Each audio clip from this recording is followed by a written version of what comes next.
तो जैसा कि पिछले एपिसोड में हमने देखा था, फिलहाल ये वुमेन भाग रही थी और वांग ली एंशिएंट गॉड के अवतार में था और एक किस पर पंच मारता है। अब आगे फिलहाल ये जो डेमोनिक स्कॉर्पियन क्लैन था, इसके बहुत सारे प्लैनेट्स थे, तो आसपास के प्लैनेट्स को भी पता चल जाता है, तो ये लोग भी आगे आते हैं। लेकिन फिलहाल इस वुमेन को बचाने वाला कोई नहीं था, क्योंकि उन्हें आने में शायद समय लगेगा। और ये पंच जो वांगलिंग का था, इस लेडी की तरफ बढ़ चुका था। अब ये जो लेडी थी, इसके बॉडी से और ज़्यादा वो मिल्की वाइट ऑरा निकलती है। और ये मिल्की वाइट ऑरा इसका जो थर्ड आई था वहाँ पे जमा होने लगता है और एक मार्क चमकता है, जिसमें 3 लाइन्स थे, एक रेड, दूसरा येलो और तीसरा ब्लू लाइट। और एक मेमोरी, एक याददाश्त जिसे ये भूल चुकी थी, अचानक से इसे याद आता है। और ये अपने मेमोरी में देखती है कि ये घुटने पर झुकी हुई है। रिवर क्लैन के कोई साइंटिस्ट है जो इसे चूज कर चुकी है, और उन्होंने इसे एक जेड दिया था जो कि इसके थर्ड आई में एंटर कर गया था और इसका याददाश्त चला गया था और इसके क्लैन मार्क को भी हटा दिया था। और उन्होंने कहा था कि तुम आज से मेरी एक अवतार हो और तुम अपने बॉडी से मेरे इस प्रोजेक्शन को नरिश करोगे ताकि मैं हील कर सकूं, और तुम मेरी एक तरह से जॉस फिल्म डिसाइपल हो। पर ये ज़्यादा कुछ कर नहीं सकती थी फिलहाल। इधर इसका जो जॉश फिल्म निकलता है वो वांगलिंग के पंच को काउंटर करने को देखता है, लेकिन फोर्स इतना खतरनाक था कि वुमेन काफ़ी दूर जाके गिरती है और खून की उल्टी करने लगती है। और ये मिल्की वाइट हो रहा मानो हर एक बैरियर को तोड़ रहा हो ताकि ये वर्ल्ड के साथ मर्ज हो सके। लेडी यहाँ से गायब हो जाती है और वांगलिंग भी। अब इनके जाने के बाद बहुत सारे डेमोनिक स्कॉर्पियन क्लैन के कल्टीवेटर्स आते हैं, बट फिलहाल वांगलिंग तो जा ही चुका था। अब इधर ये जो मिल्की वाइट लेडी थी फिर से प्रकट होती है और सोचती है कि बस एक बार मुझे और, उसके बाद मैं बच सकती हूँ। पर जैसे अपना एक कदम आगे बढ़ाती है, फिर से स्पेस ट्रैम्बल करने लगता है और ब्लड लाइट चारों तरफ से मानुस पर अटैक कर रहा हो और ब्लड स्वर्ड बीच में प्रकट होता है। लेकिन ब्लड स्वर्ड मानुस की बॉडी को इंजर्ड नहीं कर पा रहा था, क्योंकि ये लेडी की जो बॉडी थी ट्रांसपेरेंट थी, मतलब आर पार आप देख सकते हो। और ये गायब हो रही थी और लेडी इस दौरान कहती भी है जाते हुए कि इस बार तो मैं तुम्हें जाने दे रही हूँ, लेकिन अगली बार तुम पक्का मरोगे, तो अपनी डिविनिटी बचा के रखना, अगली बार मैं लेके रहूंगी। पर वांगलिंग को आता है गुस्सा और ये बोलता है स्टॉप। और जैसे ही स्टॉप बोलता है पूरा वर्ल्ड ही रुक जाता है। ये जो वुमेन जो कि ट्रांसपेरेंट हो रही थी, मतलब गायब हो रही थी, ये भी रुक जाती है। और वांगलिंग अब इस लेडी के करीब पहुंचता है। इसके जो पांचों सेंसेस थे वो रोटेट करने लगते हैं आंखों में, और थोड़ा सा इसके राइट हैंड में आता है। और यही पावर था जिसकी मदद से ये कहीं भी ब्रेक कर सकता था। ये जो स्पेस में ऑरा थी इस लेडी की ट्रांसपेरेंट बॉडी, और इसे ये खींच लेता है स्पेस में से और बोलता है कि मैंने बोला था तुम भाग नहीं पाओगी। स्टॉप स्पेल भी फिलहाल गायब हो जाता है। लेडी की बॉडी मतलब फिर से पहले जैसा हो जाता है, कॉर्पोरियल हो जाता है। जैसे आप गायब होने जाते हो तो गायब कैसे होते हो, बॉडी धीरे धीरे गायब होने लगती है, लेकिन अब इसकी बॉडी आ चुकी थी वापस। और वांगलिंग फिलहाल इस लेडी का सोल सर्च करने लगता है। बट ये जो मिल्की वाइट औरत इस लेडी के अंदर, वो इस लेडी को डिस्ट्रॉय करने को देखती है ताकि वांगलिंग कुछ पा ना पाए। वांगलिंग को भी गुस्सा आता है, ये दिमाग लगाता है और ब्लडी स्वॉर्ड ऑरा से इस लेडी का ओरिजिन सोल पहले ही डिस्ट्रॉय कर देता है कि मिल्की वाइट ऑरा डिस्ट्रॉय कर ही ना पाए, ताकि ये मतलब ये खुद मारेगा तो इस लेडी का जो जॉश फ्लेम है वो इसके पास आ जाएगा। और जैसे लेडी को मारता है, इसके विंड और रेन वर्ल्ड में इस लेडी का सोल आ जाता है और पावरफुल जॉश फ्लेम आता है। और जब लेडी मर जाती है तो इसके बॉडी से गोल्डन कलर का रेशा बाहर निकलता है और स्पेस की तरफ बढ़ जाता है। इसी की मदद से ब्लू कॉन्कोबाइन खुद को हील कर रही थी। अब ये उन्हीं के पास जा रहा था, बट वांग लिंग अपने ब्लडी स्वॉर्ड को चला के मारता है। बट गोल्डन थ्रेड को यानी धागे को कुछ नहीं होता है, मानो इस दुनिया का ये है ही नहीं।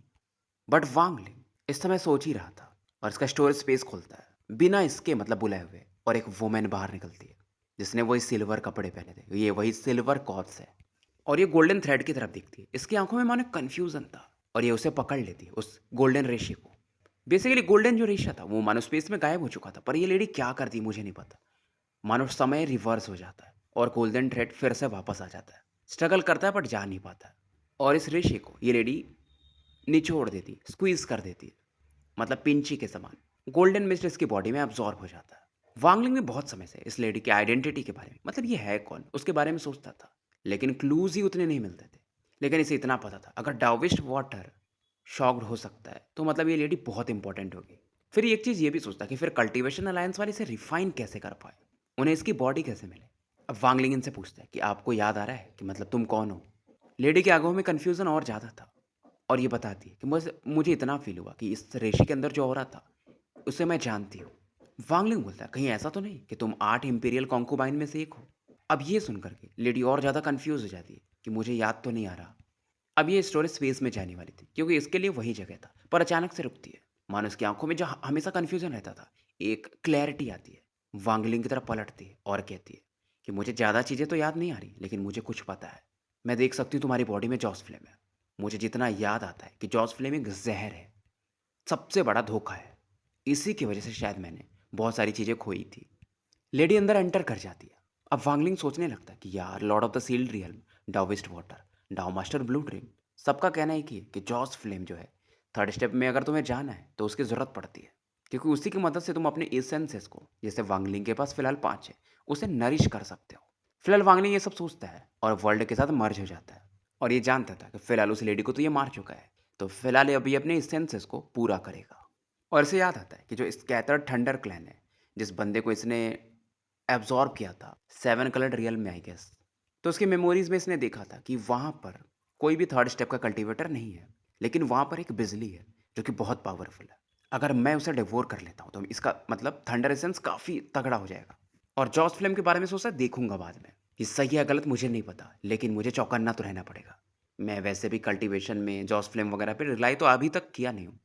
मेरा अपना डाव है, मेरे अपने ही सेंसेस है, बिना जॉस फ्लेम के जिसे मैंने बनाया। तो फिलहाल ये स्कैटर थंडर क्लैन की तरफ बढ़ चुका था। तो दूर में स्कैटर थंडर क्लैन को दिखाया जाता है। मतलब पहले इनका एक स्टार डोमेन है जहाँ पर बहुत सारे इनके प्लैनेट्स होंगे, और ये जो इनका स्टार डोमेन है वो पूरा एक थंडर लेक के जैसा दिखाई देता है। तो थंडर क्लैन वाले मतलब एक मंदिर बनवा चुके हैं जहाँ पर वो बिजली है सबसे पावरफुल, जिसकी ये पूजा करते हैं, और इनका ये होली लैंड है। थंडर क्लैन वालों को भी एक ही चीज़ था कि वो डाव ऑफ थंडर को प्रैक्टिस करते हैं, और उनका मानना ये है कि दुनिया में 6 प्रकार के थंडर है, और अगर आप सभी को मास्टर कर लेते हो तो आप एंशियन थंडर का जो ट्रू मीनिंग होता है उसे समझ पाओगे, और उसकी मदद से फिर आप शायद थर्ड स्टेप में जा सकते हो। इसीलिए थर्ड स्टेप में थंडर पावर के थ्रू जाने वाले बहुत कम लोग थे, शायद एक ही इंसान। वांग लिंग इस स्टार डोमेन के बाहर खड़ा था, थोड़ी देर देखता है, उसके बाद एंटर कर जाता है। अब बाहर में वैसे भी कोई गार्ड करने वाले थे नहीं, क्योंकि थंडर वैसे भी बहुत कम लोग ही आ पाते हैं। 50 किलोमीटर वांगलिंग 7 मिनट में ट्रैवल कर चुका था, और जब जब ये आगे बढ़ता था, क्योंकि स्पेस में तो बिजलियाँ कड़क ही रही है, तो इसके बॉडी में थोड़ा थोड़ा थंडर एंटर करता था।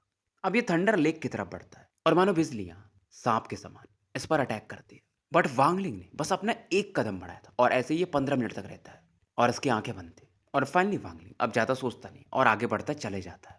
और जो भी थंडर थे, मतलब इसके पैर के नीचे भी जो चमक रहे थे, इसके बॉडी में एंटर कर रहे थे। इसका थंडर मार्क पहले से और ज़्यादा क्लियर हो रहा था, जो कि इसके राइट आई में बनता है। तो बीच बीच में ये कहीं बैठ के कल्टीवेट भी कर लेता था, और ऐसा हो गया था बिजली के बीच में कि कोई इसे देख भी नहीं सकता। मतलब मानो ये खुद एक बिजली है। फिलहाल इसका डिवाइन सेंस फैलता है, मतलब थंडर के फॉर्म में, और ये देखता है कि अंदर में कोई बिजली उजली नहीं है, सोलर प्लैनेट्स हैं। लेकिन ये जो प्लैनेट्स थे मानो थंडर के ही बने हो, ऐसा फील होता है। और एक इनका अरेंजमेंट था, मतलब सोलर प्लैनेट्स एक फॉर्मेशन टाइप बना के थे, और इनके बीच में एक ब्रोकन कॉन्टिनेंट था, मतलब टूटा हुआ, जिसके ऊपर एक टेम्पल था। और एक बिजली मतलब स्पेस से चमक रहा था, एक बार ही चमका होगा, और अभी तक वो दिखता है, कभी उसके बाद गायब नहीं हुआ। इसका कलर ब्लैक था।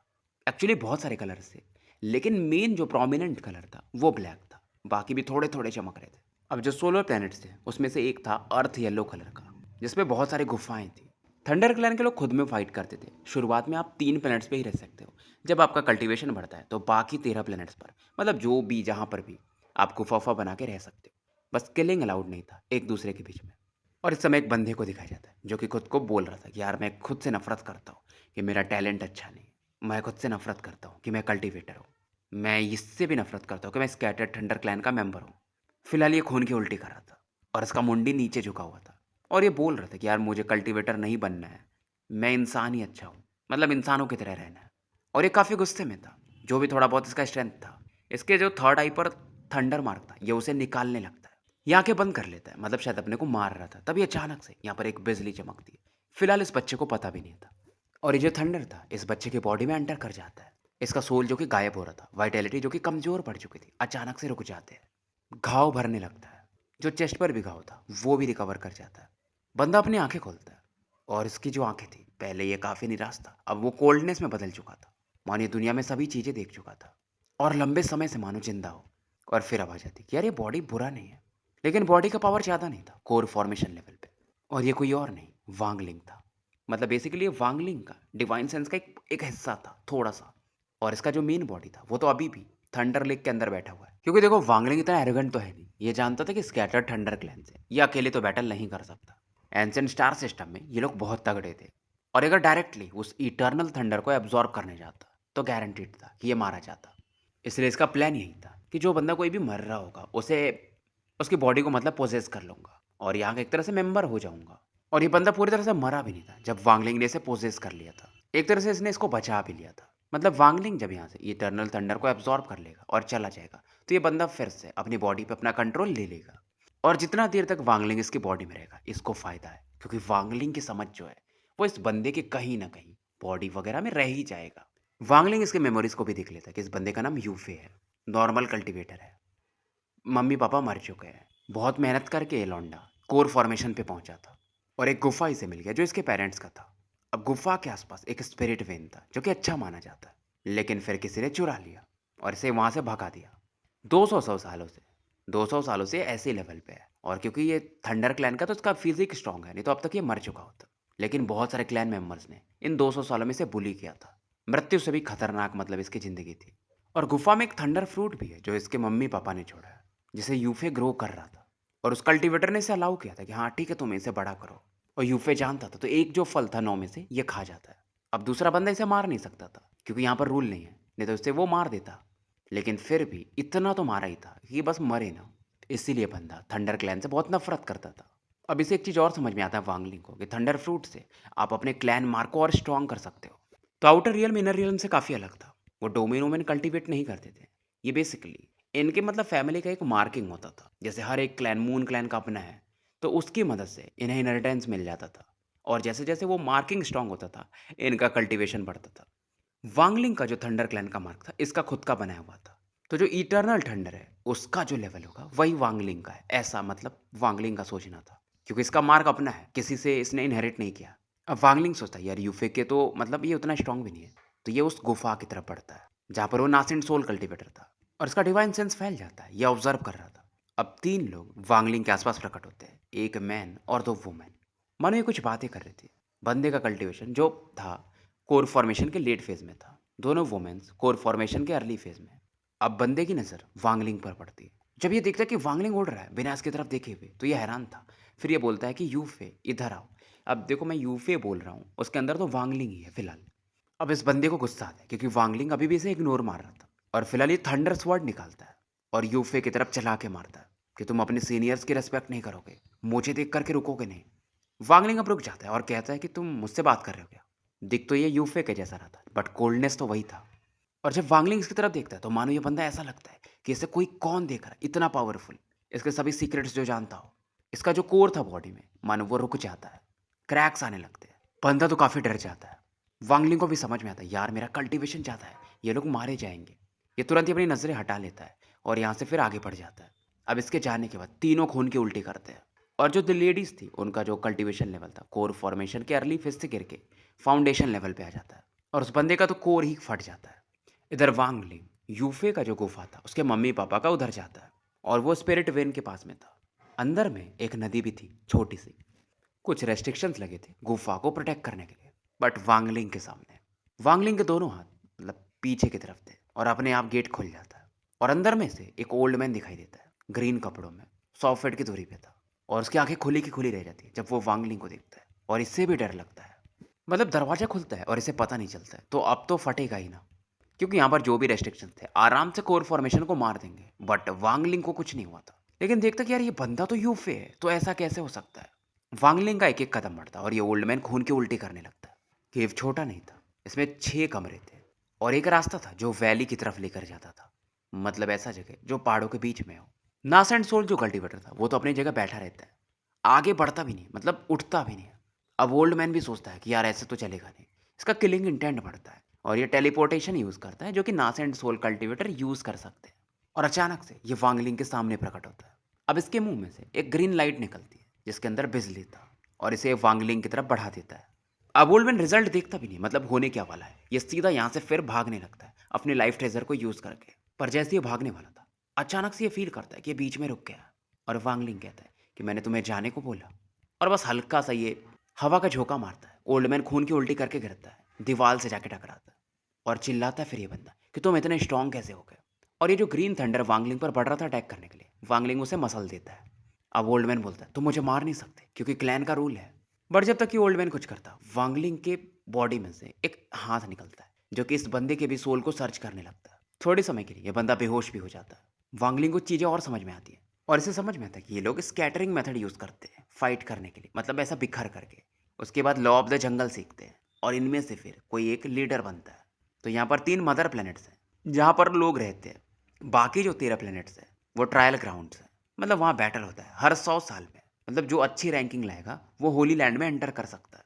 और क्योंकि वहीं पर तो इथीरियल थंडर बोल्ट है, तो वहाँ पर जाने के बाद इनका जो थंडर मार्क है वो और स्ट्रांग हो जाता है, कल्टीवेशन बढ़ जाता है। और उस कंपटीशन को होने में अभी 7 साल का समय है। लेकिन वांगलिंग ये भी सोचता है कि जो स्कैटर्ड थंडर क्लैन वाले हैं, जो मेथड यूज़ करते हैं इस थंडर को पूरा करने के लिए, वो भी इंटरेस्टिंग है। बेसिकली ये ना तो कल्टीवेशन लेवल पे डिपेंड करता है, ना तो फाइटिंग स्किल पे। ये थंडर क्रिस्टल्स पे डिपेंड करता है। कहा ऐसा जाता है कि मतलब जो सबसे ज़्यादा थंडर क्रिस्टल्स इकट्ठा करेगा वही होली लैंड में जा सकता है। तो ये वांगलिंग के लिए भी सही मौका था। अब जो एंशिएंट स्टार सिस्टम के लोग होते हैं वो नॉर्मली स्टोरेज स्पेस यूज़ नहीं करते। इनका जो मार्क रहता है उसी के अंदर एक स्टोरेज स्पेस रहता है। तो फिलहाल ओल्ड मैन का जो स्टोरेज स्पेस था वांगलिंग उसे देख लेता है। तो उसमें क्या क्या रैंकिंग थी इसे सब चीज़ दिखाई देता है। 800 नाम थे और कितने लोगों के पास कितने क्रिस्टल्स हैं वो भी लिखा हुआ था। मतलब 800 लोगों की रैंकिंग लिस्ट बनती थी। लोग यहाँ पर बहुत ज़्यादा थे, करोड़ों में होंगे, बट फिर भी टॉप नंबर पे जो बंदा था उसके पास थे 190 करोड़ थंडर क्रिस्टल्स। और उस बंदे का नाम था मास्टर स्प्रूस। दूसरे बंदे का नाम लोटस था। जो सबसे नीचे वाला बंदा था उसके पास भी 4 लाख थंडर क्रिस्टल्स थे। ये जो ओल्ड मैन था इसके पास 70,000 थंडर क्रिस्टल्स थे। और अगर आपको थंडर क्रिस्टल चाहिए तो इसको आप एक्सचेंज कर सकते हो, मतलब जॉस फ्लेम दे करके या पिल्स या एल्केमी का कोई मेथड दे करके। सबसे ज़्यादा जॉस फ्लेम के मिलते थे थंडर क्रिस्टल्स।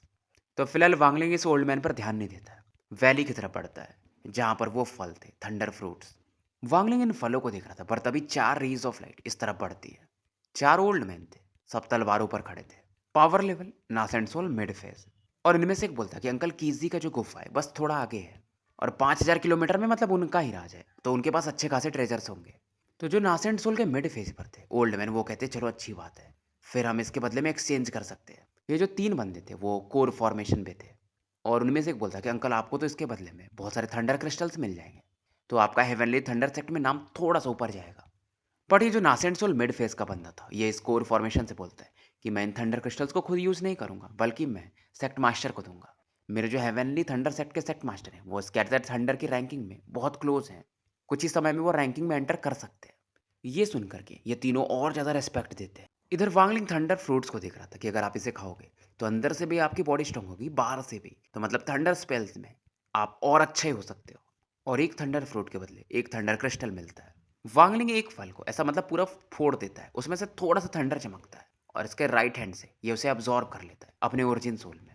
और इस पावर को ये देखता है आंखें बंद करके। पर तभी अचानक से आंखें खोलता है कि यार मैं वैसे भी चुराने जा रहा था, चलो कोई नहीं, कुछ लोग यहाँ पर खुद आ गए। और जो कोर फॉर्मेशन का बंदा था वो गुफा के बाहर खड़ा था और बोलता है कि कीजी हेवनली थंडर सेक्ट से हम आए हैं, आओ हमारा स्वागत करो। अब जो नासेंट सोल कल्टिवेटर था वो यहाँ के रेस्ट्रिक्शंस को देखता है, क्योंकि वांगलिंग जब एंटर किया था तो ये एक्टिवेट भी नहीं हो पाए थे, लेकिन इनके लिए तो बड़ी बात थी। अब फाइनली ये जो मिड स्टेज का बंदा था वो बोलता है कि फेलो कल्टिवेटर कीजी, मेरा नाम क्यूटी हाई है। मैं हेवनली थंडर सेक्ट का ग्रैंड एल्डर हूँ, 4 में से एक। क्योंकि मेरे सेक्ट मास्टर थंडर रैंकिंग में पहुंचने वाले, तो मुझे तुम्हारे थंडर क्रिस्टल चाहिए। पर अचानक से मानो किसी गुफा से बाहर गिरते आके, जो कि कोमा में थे। अब इसे देख करके क्यूटी हाई भी मतलब हैरान हो जाते और अंदर से आवाज आती, क्या तुम इसे ढूंढ रहे हो? अब जब इस बंदे को ये लोग देखते हैं, खास करके कोर फॉर्मेशन, तो वो हैरान हो जाते हैं, यार इधर एक कुत्ता भौंक रहा है तो आवाज आ सकती है बीच बीच में। उसमें से बोलते हैं कि यार तुम तो यूफे हो, लेकिन प्रेशर अलग था। इवन जो नास एंड सोल वाला बंदा आया था उसे भी एक बैड फीलिंग आती है। अब यहाँ पर स्टोरी थोड़ी स्लो चलेगी, आई गेस 3-4 दिन। जब वांगलिंग थोड़े बैटल शुरू करेगा उसके बाद फिर वो फायर क्लैन में जाएगा। अब इसके तो बंदे के पसीने छूटने लगते हैं कि मैं जा रहा हूँ ओल्ड मैन, मतलब वांगलिंग को ये बोलते हैं कि फेलो कल्टिवेटर मैं जा रहा हूँ, मुझे नहीं पता था कि आप लोग यहाँ पर हो। ये सब मिसअंडरस्टैंडिंग था। तीनों बंदे भी अब यहाँ से जाने वाले थे, पर वांगलिंग स्माइल करके कहता है कि तुम चारों ऐसे ही जाओगे। वांगलिंग को ये सब चीज़ें पता थी कि आप मार तो नहीं सकते हो, बट कल्टीवेशन किसी का भी वेस्ट कर सकते हो। अब नासेंट सोल कल्टीवेटर जो था वो टेलीपोर्ट करता है। वांगलिंग फिलहाल उस पर ध्यान नहीं देता। बाकी जो 3 थे, क्योंकि ये तो कोर फॉर्मेशन पे थे, तो इनके जो ट्रेजर्स थे वो निकाल लेता है इनके मार्क से, और तीनों के कल्टीवेशन ये वेस्ट कर देता है। अब बारी थी क्यूटी हाई की। फिलहाल क्यूटी हाई काफ़ी दूर आ चुका था। एक बार फिर से टेलीपोर्ट करता है, कई बार करता है। बीच में कुछ पिल्स भी खाता है ताकि टेलीपोर्टेशन बार बार यूज़ कर सके। मतलब ये 50,000 किलोमीटर दूर जा चुका था। अब इस दौरान स्पेस में एक और बंदा प्रकट होता है और बोलता है, एल्डर क्यों आप इतना पैनिक क्यों कर रहे हो? और आपने हेल्प के लिए क्यों बुलाया? अब इसे देख कर के क्यूडीआई को थोड़ा अच्छा लगता है, बट ये आंसर नहीं देता है। ये फ़ील करता है कि मतलब वांगलिंग तो आया नहीं, तो अब ये शांत हो जाता है और बोलने ही वाला था। तभी आवाज़ फिर से आती है कि अब भागोगे नहीं? क्यूडीआई मानो इसके रोंगटे खड़े हो जाते हैं। अब ये पैनिक करता है और फिर से भागने लगता है। मिडिल एज मैन ये जो दोबारा से दूसरा बंदा प्रकट होता है, ये भी चौंक जाता है और ये फ़ील करता है मतलब जब वांगलिंग की आवाज़ गूंजती है कि इसका नास एंड सोल पर कोई हथौड़ा मार रहा हो और ये खून के उल्टे करता है। इसे भी समझ में आ जाता है। दोनों अलग-अलग डायरेक्शन में भागते हैं और आवाज़ आती है कि मैं तुम दोनों का कल्टीवेशन व्यर्थ कर दूँगा, डिस्ट्रॉय कर दूँगा। मिडिल एज मैन चिल्लाता है, क्यूडीआई तुम पागल हो गया? ऐसे बंदे को प्रोवोक करते हो और मुझे भी बीच में ला दिया। क्यूडीआई बोलना चाहता था, बट क्या ही करे? मतलब इतना पैनिक कर रहा था कि बोल भी नहीं पा रहा था। और वांगलिंग बोलता है कि अपने और जो नासेंट सोल कल्टीवेटर्स हैं, तुम्हारे हेवनली थंडर सेक्ट के, उन्हें बुलाते रहो, नहीं तो मैं तुम्हारा कल्टीवेशन वेस्ट कर दूँगा। अब क्यूडीआई कुछ और लोगों को बुलाता है। 1 घंटे बीत जाते हैं और इस समय 4 नासेंट सोल कल्टीवेटर पैनिक करके भाग रहे थे और सभी क्यूडीआई को गाली मार रहे थे और भाग भी रहे थे अपने हेवनली थंडर सेक्ट की तरफ। क्यूडीआई मतलब वहीं पर पहुंच जाता है जहाँ पर इसके सेक्ट मास्टर होंगे और बोलता है सीनियर, वांगलिंग को बोलता है कि ये हमारा हेवनली थंडर सेक्ट है। वांगलिंग यहाँ से गुजरता है बट चारों के थंडर मार्क को ही मानो डिस्ट्रॉय कर देता है और इनका ट्रेजर्स ले लेता है। अब इस दौरान एक बंदा बाहर निकल के आता है कि सीनियर फाइनली आप आ ही गए। दिखने में ये थीन था, मतलब ठीक ठाक ही दिखता था।